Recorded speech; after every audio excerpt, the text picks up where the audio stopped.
ریاست کے گورنر بھگت سنگھ کوشیاری ان دنوں ناندیڑ، پربھنی اور ہنگولی ان تینوں اضلاع کے دورے پر ہے۔ گورنر بھگت سنگھ کوشیاری کے ناندیڑ دورے کے موقع پر طے شدہ پروگرام کے مطابق ان کے ہاتھوں یونیورسٹی احاطے میں اقلیتی طالبات اور اقلیتی طلباء کے لیے تعمیر کیے گئے دونوں ہاسٹل کی عمارتوں کا افتتاح کیا جانا تھا، لیکن ریاستی وزیر برائے اقلیتی بہبود نواب ملک کی جانب سے اعتراضات کیے جانے پر انہوں نے اقلیتی طلباء کے ہاسٹل کی عمارت کے افتتاحیہ پروگرام میں شرکت کا پروگرام منسوخ کر دیا اور سیدھے ناندیڑ کے گرودوارہ درشن کے لیے نکل پڑے۔ اقلیتی طالبات کے ہاسٹل کے تعمیر کے لیے ریاستی حکومت کے وزارت برائے اقلیتی بہبود کی جانب سے 3 کروڑ سے زائد کی رقم دی گئی تھی۔ 3 سال قبل ہی اس عمارت کی تعمیر مکمل ہو چکی تھی، لیکن اس کا رسمی طور پر افتتاح نہیں کیا گیا۔ تعمیر ہونے کے بعد یہ ہاسٹل طلباء اور طالبات کے لیے بھی شروع کر دیا گیا اور اس میں طلباء قیام بھی کر رہے ہیں، لیکن آج گورنر کے ہاتھوں رسمی افتتاح کی وجہ سے ہاسٹل میں مقیم طلباء کو وقتی طور پر باہر کر دیا گیا،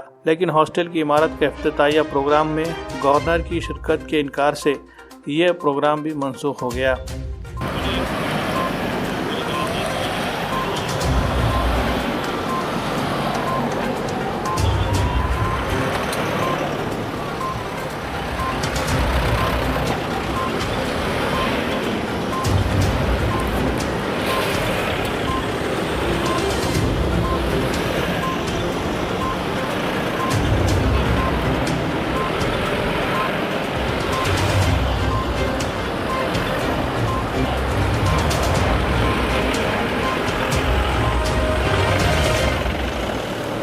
ماشین